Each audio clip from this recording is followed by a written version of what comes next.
Hi viewers, நாளைக்கான வீடியோவில் என்ன நடக்கலாம்னு சொல்லிட்டு பார்க்கலாம். வீடியோக்குள்ளே போகிறதுக்கு முன்னாடி நம்ம சேனலில் லைக் அண்ட் சப்ஸ்கிரைப் பண்ணிட்டு கொஞ்சம் சப்போர்ட் பண்ணுங்க. வாங்க இப்போ வீடியோக்குள்ளே போகலாம்.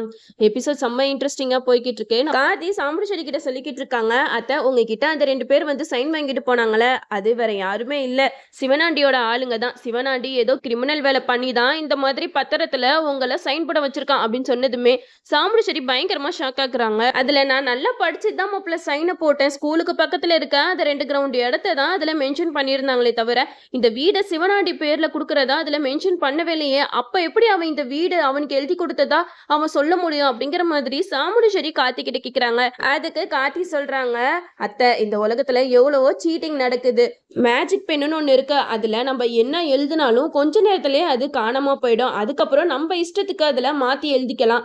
அதே மாதிரி தான் சிவனாண்டியும் இந்த பிளானை பண்ணி தான் உங்ககிட்ட ஏமாத்தி சைனை வாங்கியிருக்கான் அப்படின்னு சொல்லிட்டு கார்த்தி சொல்றாங்க. இதை கேட்டதுமே சாமுண்டீஸ்வரி பயங்கரமா டென்ஷன் ஆகுறாங்க.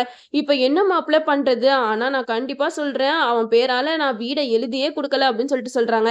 அதுக்கு கார்த்தி சொல்றாங்க, எனக்கு தான் தெரியுமே அத்தை, நீங்க எப்படி அவன் பேரால வீடை எழுதி கொடுப்பீங்க, இருந்தாலும் நம்ம மேல மிஸ்டேக் இருக்கு, நம்ம வந்து தெரியாதனமா கையெழுத்து போட்டுட்டோம், அதனால நம்ம தான் இதை சரி பண்ண பார்க்கணும் அப்படிங்கிற மாதிரி கார்த்தி வந்து சாமுண்டீஸ்வரி கிட்ட சொல்றாங்க. இதை கேட்ட சந்திரா வந்து, என்ன டிரைவர் மொத்தமா எங்க குடும்பத்தெல்லாம் தெருவில் நிப்பாட்டலாம் நீ முடிவு பண்ணிட்டியா அப்படிங்கிற மாதிரி சொல்ல, அதை கேட்ட கார்த்திக்கு செம்ம கோவம் வருது. நான் இன்னும் தெருவில் நிப்பாட்டணும்னு நான் நினைக்கல, இந்த பிரச்சனையை எப்படி சால்வ் பண்ணலாம் தான் நான் யோசிச்சுக்கிட்டு இருக்கேன். நான் எதுக்கு 24 மணி நேரம் டைம் கேட்டேன்னா அந்த 24 மணி நேரத்துல தான் எங்க தப்பு நடந்திருக்குன்னு பார்த்து எல்லாத்தையுமே கண்டுபிடிக்க முடியும் அப்படிங்கிற மாதிரி சொல்றாங்க. அப்ப சாமுண்டீஸ்வரி சொல்றாங்க, எனக்கு உங்க மேல நம்பிக்கை இருக்கு மாப்பிள்ள, கண்டிப்பா நீங்க சொன்னதை சாதிச்சிருவீங்க அப்படின்னு சொல்லிட்டு சாமுண்டீஸ்வரி கார்த்தி கிட்ட சொல்றாங்க. அது மட்டும் இல்லாம கார்த்தி மயிலி உங்க 2 பேரும் சேர்ந்து எங்க தப்பு நடந்திருக்குன்னு கண்டுபிடிப்பான் அப்படின்னு சொல்லிட்டு போறாங்க. அந்த 2 பேர் வீட்டுக்கு வந்து சைனை வாங்கினாங்கல்ல, அவங்கள பிடிச்சாலே போதும்பா, அந்த சிவனாண்டி மாட்டிப்பான் அப்படிங்கிற மாதிரி சொல்றாங்க. அதுக்கு கார்த்திக் வந்து அவங்களோட அங்க அடையாளம்லாம் எப்படி இருக்கும்னு சொல்லிட்டு சாமுண்டீஸ்வரி கிட்ட கேட்டு தெரிஞ்சுக்கிறாங்க. அந்த அடையாளத்தை வச்சு அவங்க எங்க இருக்காங்கன்னு சொல்லிட்டு கண்டுபிடிக்கிறதுக்காக கார்த்தி மயில் 2 பேருமே போறாங்க. இதை தெரிஞ்சுக்கிட்ட சந்திரா, இவன் 24 மணி நேரத்துல கண்டுபிடிச்சிருவன் வேற சமாள் விட்டுருக்கானே, கண்டிப்பா இவன் சொன்னதை செஞ்சிருவான், இதை நம்ம விடக்கூடாது, சீக்கிரமா சிவனாண்டிக்கு போனை போட்டு சொல்ல வேண்டியதான் அப்படின்னு சொல்லிட்டு சிவனாண்டிக்கு கால் பண்ணி சொல்றாங்க எல்லா விஷயத்தையும். இங்க பாருங்க, அந்த டிரைவர் வந்து கிளம்பிட்டான், 24 மணி நேரத்துல நான் எல்லா உண்மையை கண்டுபிடிக்கிறேன் அப்படின்னு சொல்லிட்டு கிளம்பி போயிருக்கான். அவனை நம்ம உண்மையை கண்டுபிடிக்க விடக்கூடாது, இந்த வாட்டி கண்டிப்பா அக்காவை வீட்டை விட்டு துரத்தணும், அது நடந்தே ஆகணும் அப்படிங்கிற மாதிரி சிவனாண்டி கிட்ட பேசிக்கிட்டு இருக்காங்க. அப்போ சாமுண்டீஸ்வரி அந்த இடத்துக்கு வராங்க. என்ன சந்திரா யார்கிட்ட போன்ல பேசிக்கிட்டு இருக்க அப்படின்னு சொல்லிட்டு கேட்கும்போது சந்திரா சொல்றாங்க, இல்லக்கா நான் கோயில் பூசாரி கிட்ட தான் பேசிக்கிட்டு இருக்கேன், அவர்கிட்ட என் அக்கா நல்லா இருக்கணும், என் அக்காவுக்கு வர பிரச்சனை எல்லாம் தூரமா போயிடணும் அப்படிங்கிற மாதிரி வேண்டிக்க சொல்லியிருக்கேன், அதுதான் வேற ஒன்றும் இல்லை அப்படிங்கிற மாதிரி சொல்றாங்க.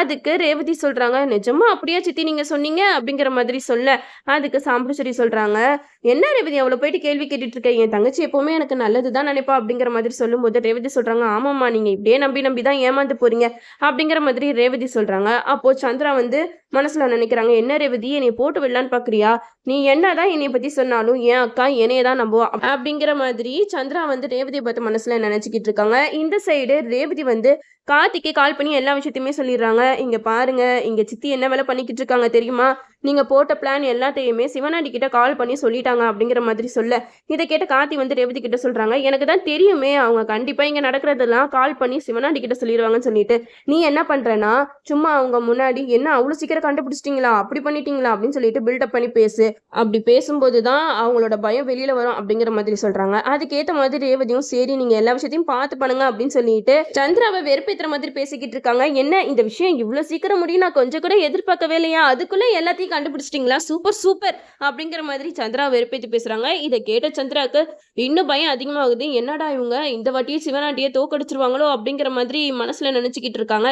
அதுக்கேற்ற மாதிரி ரேவதியும் கார்த்திகிட்ட சொல்லிக்கிட்டு இருக்காங்க, இந்த வாட்டியே அந்த சிவனாண்டி தோத்து போய் நிக்க போறான், எங்க அம்மா தான் கெத்தா நிக்க போறாங்க அப்படிங்கிற மாதிரி சொல்ல, இதை கேட்ட சந்திரா வந்து பயங்கரமா கடுப்பாக்குறாங்க. இதுக்கு நான் இடமே கொடுக்க மாட்டேன் அப்படின்னு சொல்லிட்டு சந்திரா செம கோவத்துல போயிடுறாங்க. இந்த சைட நம்ம கார்த்திக் வந்து சாமுண்டீஸ்வரி கிட்ட ஏமாத்தி கையெழுத்து வாங்கினாங்களே, அவங்க 2 பேரையுமே கண்டுபிடிக்கிறதுக்காக விசாரிச்சுட்டு இருக்காங்க.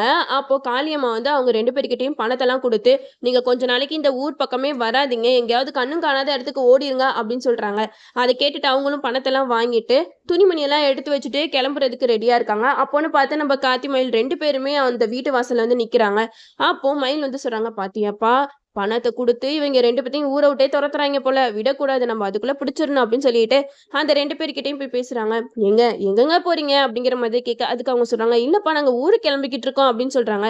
அதுக்கு கார்த்திக் சொல்றாங்க, "இவங்களால எங்களுக்கு ஆக வேண்டிய காரியம் ஒண்ணு இருக்கு. நாங்க எவ்ளோ பணம் வேணாலும் தரேன். அந்த மாதிரி பண்ணி குடுத்துறீங்களா?" அப்படின்னு சொல்லிட்டு கேட்கும்போது, அவங்க 2 பேருக்குமே கார்த்தி, மயில் 2 பேரையும் யாரையுமே தெரியாதுல்ல. அதனால அவங்களும் சரி அப்படிங்கிற மாதிரி ஒத்துக்குறாங்க. உடனே நம்ம கார்த்திக் வந்து அவங்க 2 பேரையும் செம்ம அடி அடிச்சு எல்லா உண்மையும் வாங்கிடுறாங்க. அவங்களும் எல்லாத்தையுமே சொல்லிடுறாங்க. இது மூலமா பஞ்சாயத்து வச்சு, இது மூலமா எல்லா உண்மையும் நிரூபிச்சு, கண்டிப்பா சிவன் ஆண்டி, சந்திரா 2 பேருக்கும் பெரிய ஆப்பா வைக்க போறாங்க நம்ம கார்த்திக். நம்ம கார்த்திக் வந்து ஒரு விஷயத்துல இறங்குனா கண்டிப்பா அது வந்து சக்சஸ்ஃபுல்லா தான் முடியும். அதே மாதிரி தான் இதுவும்.